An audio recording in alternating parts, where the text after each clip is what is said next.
విజయవాడ నగరంలో సెంట్రల్ నియోజకవర్గం ఏర్పడి 15 ఏళ్లలో గెలిచిన ఎమ్మెల్యేలు తెలుగుదేశం అయినా వైసీపీ అయినా ఏం చేశారు?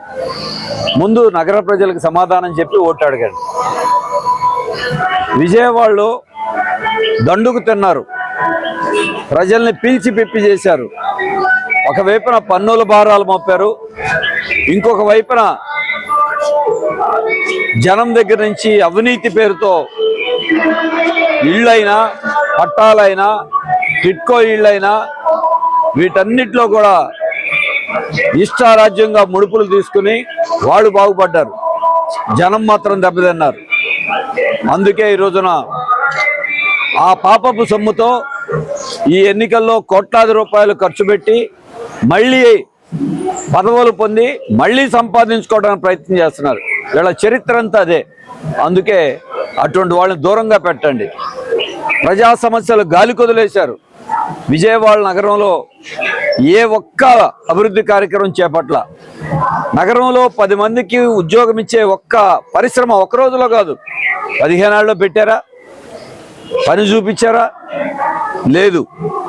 దానికి తోడు ఎక్కడ బెల్లం చుట్టూ మూగిన ఈగల్లాగా ఎక్కడ అవకాశం ఉంటే అక్కడ ఆ పార్టీల్లో చేరటం, పార్టీలు ఫిరాయించడం, ముందు పొగడ్తలు గురిపించే నాయకుల మీదే రెండో రోజు విమర్శలు గురిపిస్తూ ఉంటారు. ఇటువంటి నేతలు ఎన్నుకుంటే ఇప్పటికే మోసపోయాం. ఈసారి సిపిఎంకి, ఇండియా వేదిక పార్టీలకి, కమ్యూనిస్ట్ పార్టీకి అవకాశం ఇవ్వండి. ప్రజలకి సేవ చేసే అవకాశం ఇవ్వండి. ప్రజల తరపున ప్రజలకి ఏ కష్టం వచ్చినా నిలబడి పోరాడుతున్నటువంటిది సిపిఎం, కమ్యూనిస్టులు, ఇండియా వేదిక పార్టీలు. అందుకే మద్దతు నిమ్మని కోరుతున్నాం. ఈరోజు మోడీ గారు చెప్తున్నారు, దేశంలో సంపద అంతా హిందువుల చేతిలో ఉంటే ముస్లింల చేతిలోకి వెళ్ళిపోతుంది అని ఆయన మతాల పేరుతో ప్రధానమంత్రి చిచ్చు పెట్టే ప్రయత్నం చేస్తున్నారు. హిందువులు ముస్లింలు కాదు, దేశంలో భారతీయుల సొమ్మంతా అదానీ అంబానీ చేతిలో మోడీ గారి వాళ్ళు మారిపోతా ఉంది. అది హిందువులా, ముస్లింలా, క్రైస్తవులా, సామాన్యులే కాదు, చిన్న పరిశ్రమలు కాదు, చిన్న వ్యాపారులు కాదు, అందరి సొమ్ము వాళ్ళిద్దరి చేతిలో కేంద్రీకరిస్తూ ఉంది. దీనిని కప్పిపుచ్చుకోవటానికి మోడీ గారు మతాల మధ్య చిచ్చు పెట్టి పబ్బం గడుపుకోవడానికి ప్రయత్నం చేస్తూ ఉన్నారు. ఆంధ్రప్రదేశ్లో ఉన్నటువంటి మొత్తం సంపదనంతా జగన్ గారితో కలిసి ఇవాళ మోడీ గారు అదానీ అంబానీలు కట్టబెట్టారు. పోర్టులు కానీ, విమానాశ్రయాలు కానీ, విద్యుత్ రంగం కానీ, ఇలా మొత్తం రేపు మరి తెలుగుదేశం వాళ్ళతో జతగట్టింది. మరి వాళ్ళ సమాధానం చెప్పాలి.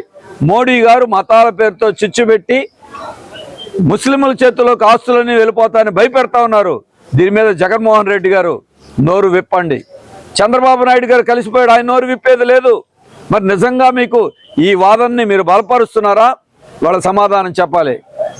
మేమేం చేసామని చెప్పుకోవటానికి మోడీ గారి దగ్గర ఏమీ లేదు. ఆస్తులన్నీ కొల్లగొట్టి అదానీ అంబానీలు కట్టబెట్టారు. అందుకనే గమనించండి, గుర్తించండి. సిపిఎంకి నియోజకవర్గంలో ఓటు వేయండి విజయవాడ సెంటర్ అని ప్రజలందరికీ సవినయంగా విజ్ఞప్తి చేస్తాం.